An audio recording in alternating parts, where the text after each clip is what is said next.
నమస్తే, welcome to NCN news. నేను కళ్యాణి. బులెటిన్లో ముందుగా హెడ్లైన్స్ చూద్దాం. ప్రజల్లో ఉల్లాసం, ఉత్సాహం నింపేలా హ్యాపీ సండే కార్యక్రమం. రాష్ట్ర మంత్రివర్యులు కందుల దుర్గేష్. ప్రజల ఆరోగ్యాన్ని మెరుగుపరచడంతో పాటు ఆనందాన్ని పంచే లక్ష్యంగా హ్యాపీ సండే కార్యక్రమాన్ని పునరుద్ధరించినట్లు రాష్ట్ర మంత్రివర్యులు కందుల దుర్గేష్ తెలిపారు.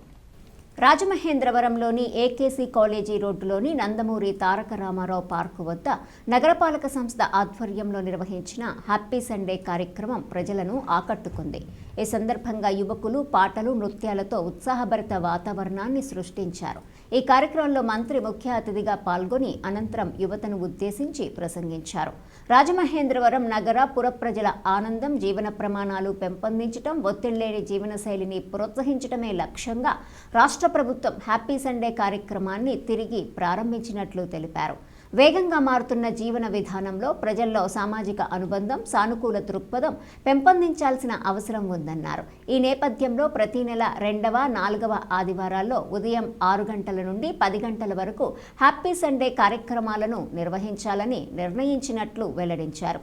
ప్రతిరోజు కనీసం 5,000 అడుగులు నడక అలవాటు చేసుకోవటం ద్వారా గుండె ఆరోగ్యం మెరుగుపడటంతో పాటు రక్త ప్రసరణ సక్రమంగా సాగుతుందన్నారు. హ్యాపీ సండే కార్యక్రమంలో అన్ని వర్గాల ప్రజలు భాగస్వామ్యమయ్యేలా జిల్లా యంత్రాంగం తరపున సమగ్ర ఏర్పాట్లు చేపట్టినట్లు మంత్రి దుర్గేష్ తెలిపారు. ఈ కార్యక్రమంలో ప్రముఖ హాస్య నటుడు భద్రం, ఆర్ఎంసీ ఉద్యోగులు, పలువురు సినిమా ప్రముఖులు, వాకర్స్ మరియు స్పోర్ట్స్ అసోసియేషన్ సభ్యులు, విద్యార్థులు, చిన్నారులు పెద్ద సంఖ్యలో స్థానికులు పాల్గొన్నారు.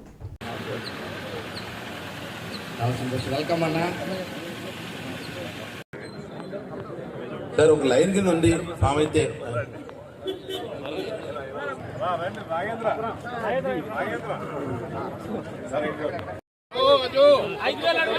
ప్రతిరోజు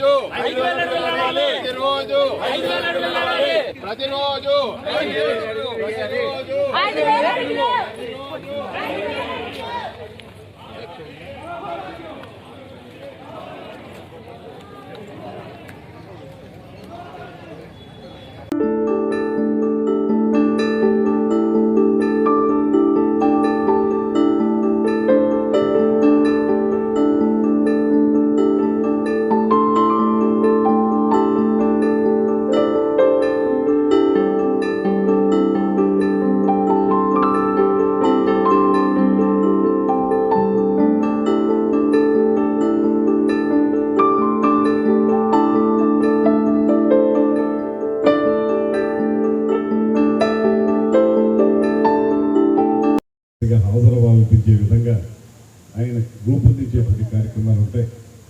ముఖ్యంగా ఈరోజు ఇంత పెద్ద ఎత్తున ఈ కార్యక్రమాన్ని నిర్వహించాలన్న ఆలోచన వేదిక మీద ఉన్నటువంటి పెద్దలందరికీ, వేదిక ముందు ఉన్నటువంటి పెద్దలందరికీ కూడా నమస్సుమాన్ని తెలియజేస్తూ, ఆరోగ్యం అనేది చాలా ప్రధానమైన అంశం మన జీవితంలో అనేటువంటి మాట ప్రతి ఒక్కరు ఒప్పుకునేదే.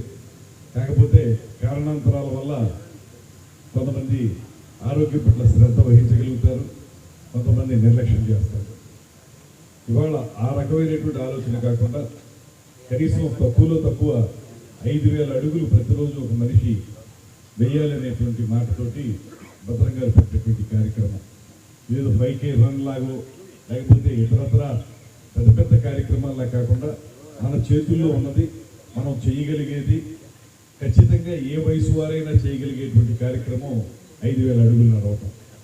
ఈ 5,000 అడుగులు నడవటం అనేటువంటి కార్యక్రమాన్ని ఒక ఉద్యమంలా చేపట్టాలనేటువంటి మాటతోటి వారు చేపట్టినటువంటి కార్యక్రమాన్ని తప్పనిసరిగా మీరందరూ కూడా సహకరిస్తున్నారు.